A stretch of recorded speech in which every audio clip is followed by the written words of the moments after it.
Hi, my name is Demetrice. I've suffered from depression nearly all of my life, and I didn't really know what that was or what that meant. And I began to realize about 7 months ago that I shared a very commonality with many men and women in the church, particularly leadership in the church.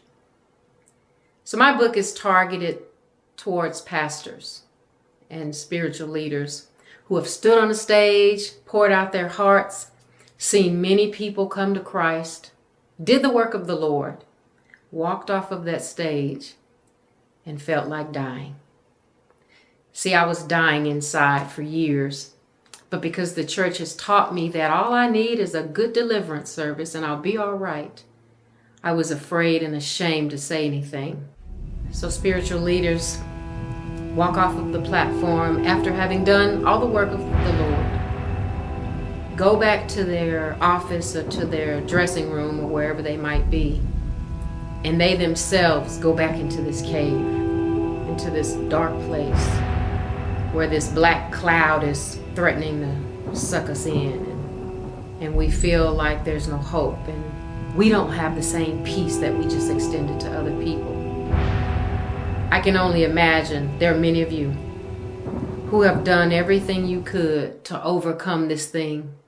You've gone to every deliverance service, you've eaten the word, you've preached, you've read the word of God, and something is not right. My book, Creeping Vines, exposes the deception of depression. It exposes the fear of it. It uncovers the shame so that we take our blood pressure medicine, don't we? When our body's out of sync. We take our heart medication when our heart's out of sync. We take our headache medication. But mental illness is another issue. I'm hoping that you'll let me spend some time with you pastors and tell your story.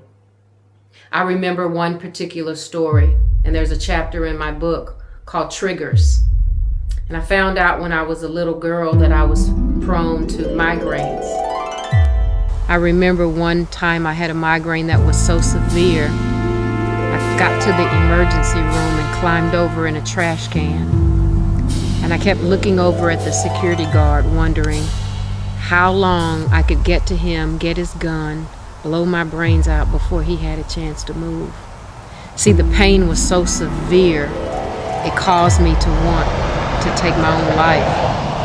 And that was one of my first memories of my triggers of this demon called depression. What was one of your triggers?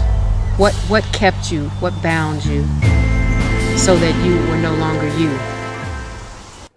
Now I understand what my depression triggers are, and I want to help you do the same thing. You can reach me, Demetrice Smith, at demiinfo@yahoo.com, DEMIINFO@yahoo.com. The website is in the works. It will be ready soon, creepingvines.com. Thank you.